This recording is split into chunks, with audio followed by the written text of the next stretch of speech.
নমস্কার, টিডি exam Challenger YouTube চ্যানেলে তোমাদের সকলকে স্বাগত জানাই। আজকের এই ক্লাসে বিজয়নগর সাম্রাজ্যের ওপর বিস্তারিত 30টি প্রশ্নোত্তর পর্ব তোমাদের সাথে আলোচনা করব। এটি এই পর্বের প্রথম পার্ট এবং এই পর্বের পরবর্তী পার্ট মানে পার্ট 2 প্রকাশ করা হবে। এই দুটি পার্ট প্রকাশ করা হবে। তো আজকের এই পর্বের প্রথম প্রশ্ন, কে বাংলায় স্বাধীন সুলতানির প্রতিষ্ঠাতা করেছিল? স্বাধীন সুলতানির প্রতিষ্ঠাতা কে করেছে? সঠিক অ্যান্সার হবে শামসুদ্দিন ইলিয়াস শাহ। ইনি বাংলাতে স্বাধীন সুলতানির প্রতিষ্ঠাতা করেছিল।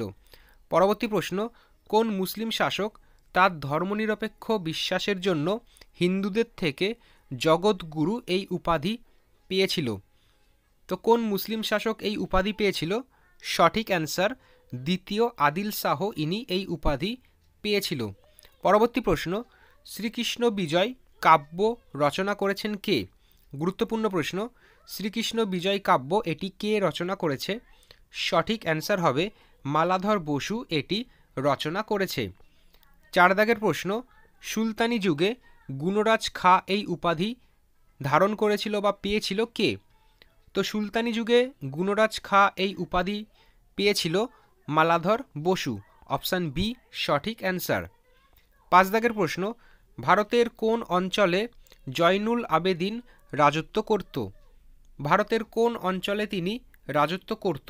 সঠিক অ্যান্সার কাশ্মীরে তিনি রাজত্ব করত। পরবর্তী প্রশ্ন, কাকে কাশ্মীরের আকবর বলা হয়? কাশ্মীরের আকবর কাকে বলা হয়? তো সঠিক অ্যান্সার হবে জয়নুল আবেদিনকে কাশ্মীরের আকবর বলা হয়। 7 দাগের প্রশ্ন, আদিনা মসজিদ কে নির্মাণ করেন? আদিনা মসজিদ কে নির্মাণ করেন? সঠিক অ্যান্সার সিকান্দার শাহ। ইনি আদিনা মসজিদ নির্মাণ করেছিল। পরবর্তী প্রশ্ন, বাংলার শেষ স্বাধীন সুলতান কে ছিল? বাংলার শেষ স্বাধীন সুলতান গিয়াসউদ্দিন মাহমুদ শাহ। অপশান সি এই প্রশ্নের সঠিক অ্যান্সার। পরবর্তী প্রশ্ন, কার রাজত্বকালে শ্রী চৈতন্যদেবের আবির্ভাব ঘটেছিল? কার রাজত্বকালে শ্রী চৈতন্যদেবের আবির্ভাব ঘটেছিল? সঠিক answer Hussain Shah. Option A সঠিক অ্যান্সার। পরবর্তী প্রশ্ন, সুলতানি যুগের আকবর কাকে বলা হয়? সুলতানি যুগের আকবর বলা হয় আলাউদ্দিন হুসেন শাহকে। অপশান ডি সঠিক অ্যান্সার। পরবর্তী প্রশ্ন, বাংলার কোন সুলতান মক্কা ও আদানিতে মাদ্রাসা স্থাপন করেছিলেন? তো বাংলার কোন সুলতান এটি স্থাপন করেছে?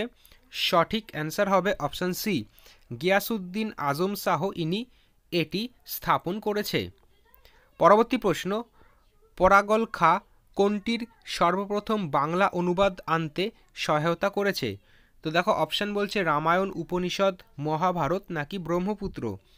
এই প্রশ্নের সঠিক অ্যান্সার হবে মহাভারত। Option C.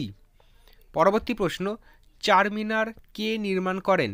চারমিনার কে নির্মাণ করেন? এই প্রশ্নের সঠিক অ্যান্সার হবে মোহাম্মদ কুলি কুতুব শাহ চারমিনার নির্মাণ করেছে। পরবর্তী প্রশ্ন, বাহমনি সাম্রাজ্য প্রতিষ্ঠা করেন কে? গুরুত্বপূর্ণ প্রশ্ন, বাহমনি সাম্রাজ্য কে প্রতিষ্ঠা করেছে? সঠিক অ্যান্সার হবে আলাউদ্দিন হাসান শাহ। অপশান বি এই প্রশ্নের সঠিক অ্যান্সার। পরবর্তী প্রশ্ন, দাক্ষিণাত্যে বাহমনিদের উত্থান কোন শতকে ঘটেছিল? দাক্ষিণাত্যে বাহমনিদের উত্থান কোন শতকে ঘটেছিল?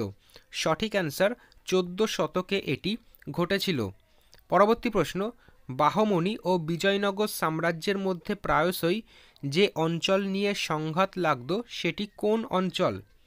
তো সেটি হচ্ছে রায়চুর দোয়াব। অপশান ডি এই প্রশ্নের সঠিক অ্যান্সার।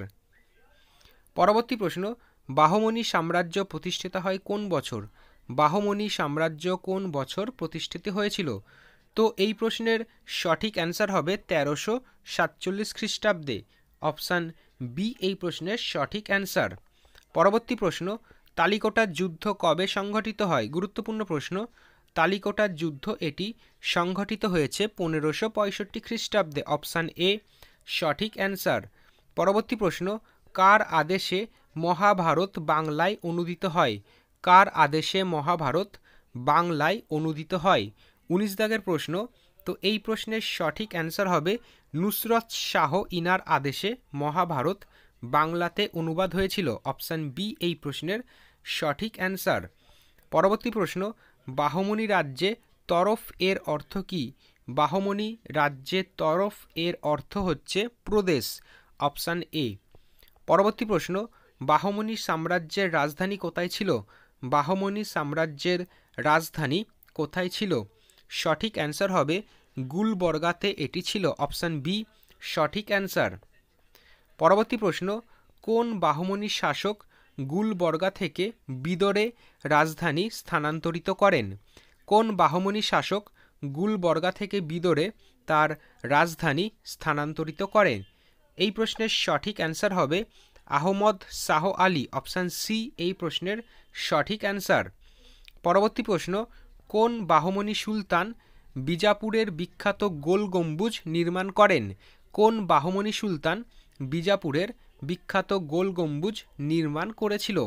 সঠিক অ্যান্সার হবে মোহাম্মদ আদিল শাহ এটি নির্মাণ করেছিল। অপশান ডি এই প্রশ্নের সঠিক অ্যান্সার।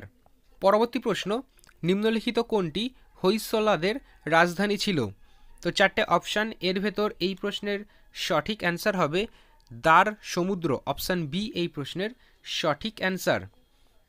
পরবর্তী প্রশ্ন, বিজাপুর পরিচিত ছিল কি জন্য? বিজাপুর কি জন্য বিখ্যাত? এই প্রশ্নের সঠিক অ্যান্সার হবে এটি গোল গম্বুজের জন্য বিখ্যাত। অপশান এ সঠিক অ্যান্সার। পরবর্তী প্রশ্ন, অথবন এর অর্থ কী? অথবন এর অর্থ কী? তো দেখো এই প্রশ্নের সঠিক অ্যান্সার হবে অপশান বি রাজস্ব দপ্তর হচ্ছে এর অর্থ। অপশান বি সঠিক অ্যান্সার। পরবর্তী প্রশ্ন বলা হয়েছে নিম্নলিখিত কোন জোড়াটি সঠিক নয়? তো নিচের কোনটি সঠিক নয়? তো দেখো চারটে অপশান, এর ভেতর এই প্রশ্নের সঠিক অ্যান্সার হবে অপশান বি পল্লব আর বাতাবি এই জোড়াটি সঠিক নয়। পরবর্তী প্রশ্ন, নরসিংহ সালুফ শাসক ছিলেন কোথাকার? তো ইনি শাসক ছিলেন চন্দ্রগিরির। অপশান সি সঠিক অ্যান্সার। পরবর্তী প্রশ্ন, বিজয়নগর সাম্রাজ্যের প্রথম রাজবংশ ছিল কোনটি?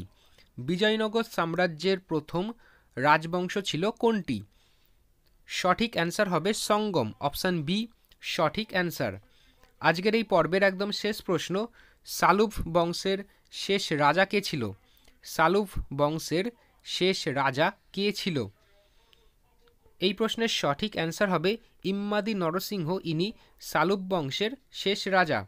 তো আজকের মতো এইটুকুনি, আবার পরবর্তী নতুন ক্লাসে দেখা হবে।